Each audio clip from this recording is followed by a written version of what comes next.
us on the week, very funny comedian, Mr. Dave. I'm going to call you Dave, even though you go by David. I'm confused. Dave Kinney. What's up, guys? Hello. Show, man. Thanks for coming on.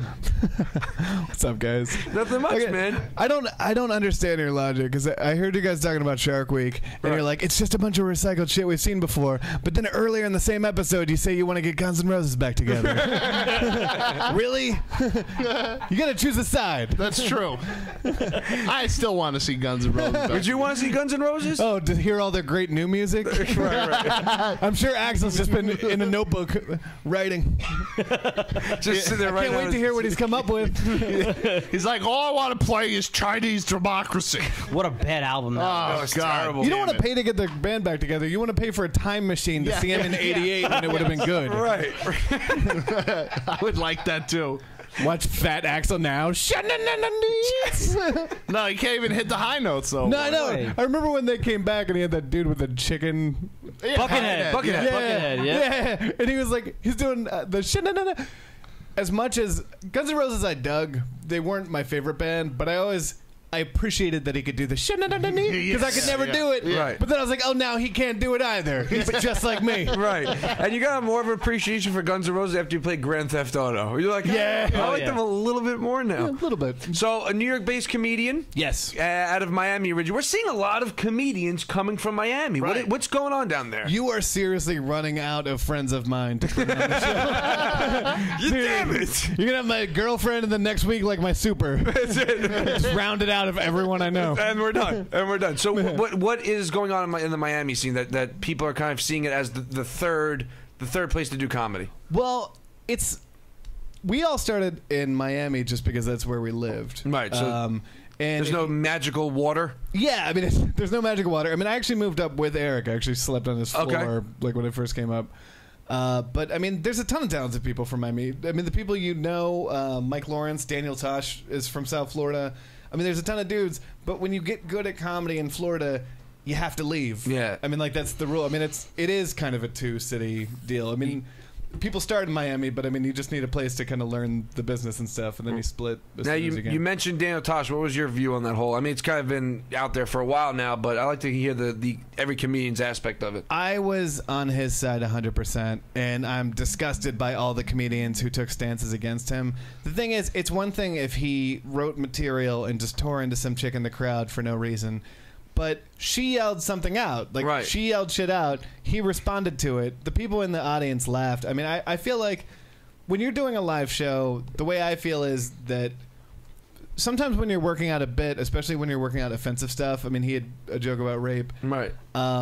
Sometimes you're kind of finding that line, and sometimes in doing that, you go over that line, and it's trial and error. I mean, do that every single week. No, every comic has done that. Every comic has gone too far with an audience and not been able to win them back. But I think that it's always kind of a private thing between him and that audience.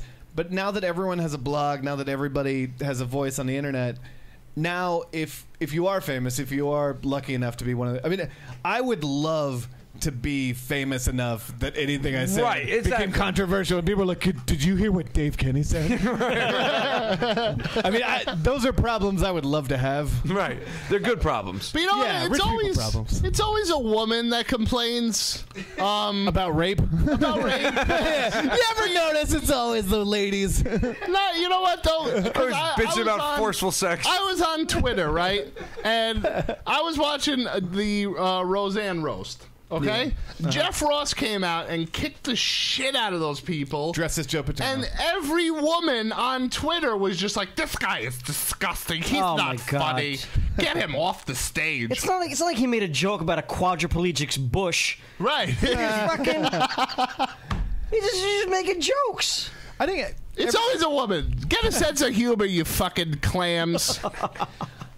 I don't know what it is. I feel like lately there's this thing of like comedians come out, like Tracy Morgan said this stuff about like if he had a gay kid, stab him and stuff. Tracy Morgan says a ton of ridiculous shit in his stand-up. If you've seen his stand-up show, oh my God. I mean, that's one example. He's also said equally weird shit, like he wants to be the president of Mars and shit. Right. But they took one thing and they're like, oh, is this your political stance on homosexuality? And he's like, No. Really, is this the guy? Right, exactly. Is this the guy that we're going to put and be like, what's your stance? I don't think he has a stance. Right, he's Tracy Morgan. Yeah. He doesn't really, He probably doesn't remember that show. right, exactly. So how did you get started? How did you get started in comedy? I got started when I was in high school. Before I did comedy, I had a really, really shitty high school band. Okay. And our school had like this poetry talent show, and my English teacher was like, your band is terrible. Really, really bad. He's like, but you write funny essays, you're always goofing around in class, you clearly have ADD. Right. Maybe you should do stand-up. And he was kind of helped usher me into it. It's awesome. So that's how you get all kicked out. What you personally, how do you handle the hecklers? And do you get a lot of them? You don't really get that much. I mean, I think people think of heckling because you go on YouTube and every heckler thing is now videotaped. Right. Yeah. So it makes it seem like it's happening all the time. It's not really that common. I mean, I think what you want to do is just shut them down and not. The worst thing is all hecklers inevitably, or at least 90% of them, after the show will come up to you and talk to you essentially like they think they helped the show. They think they're part of it. Like they think they were like, you're doing good up there with the shit you memorized, but I was like, maybe I'll bust this guy's balls a little bit. Maybe I could be the foil, just the guy he needs. Like as if I'm writing my jokes out on paper, and I'm like, at this point, I hope some drunk asshole yells some shit out. Yeah. He's the Joker to your Batman. Would be great. Right. Yeah, exactly. Exactly. You need me. You complete me. Right.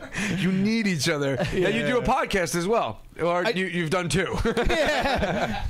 I have quite a legacy. 2 weeks in. I've done 2 episodes. Yeah, kind of a big deal. Yeah, it's Saving the Dolphins, Nice. the podcast. I am a fan of the Miami Dolphins. Coming out, you feel like you're saying you're an alcoholic. You know, like you're admitting something about yourself. I have a love of the Dolphins, which I've grown to accept. Yeah, I've accepted my fate with the Dolphins. Is it a sports podcast or It is. It is. Oh, nice. Yeah, it's not. I think people who actually want to save animals are really bummed when they come to my site. Like, oh, this dude's just doing a bunch of dick jokes about Chad Johnson. This guy's not saving anybody. I went to the Cove. Like, I went to see the Cove. I thought I was going to go on a website and support something. Okay, I got a question. I also bought SavingTheDolphins.org as a deliberate fuck you. Did you? Nice. No, type it in. SavingTheDolphins.org goes to my website. Just as a fuck you to people trying to save animals. That's awesome. Yes. We luckily enough got the VinnyBruscoShow.com. We didn't have to get like .net or something like that. Yeah. Carmen, you're gonna ask something? .biz. Yeah, right. .edu. I've been asking all the comics this question. Who would you put on the comedy Mount Rushmore? It's a really tough question I know. because I think with comics, you've got your favorites and you've got the guys who are the best. I mean, like, we just talked about the Dolphins. My favorite team are the Dolphins. If you ask me, are they the best team in the league? I mean, who knows? Probably not. Who's your favorites? Yeah, I mean, my favorites, Doug Stanhope. I think it's been strong for a really long time.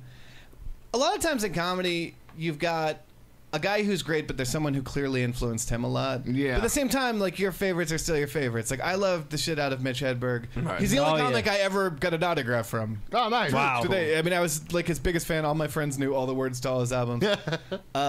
He's heavily influenced by Stephen Wright. Stephen Wright's stuff big is very time. similar. Still, Hedberg's the guy I put up there. Stanhope, great, similar to Bill Hicks. Still, Stanhope's my guy. Yeah, I mean, it's yeah. just like, I mean, whatever rock bands you're into, we're influenced by people going back to like Little Richard or whatever else. But you don't have to put Carl Perkins up there just because you Right, like, right. just because you like Slayer.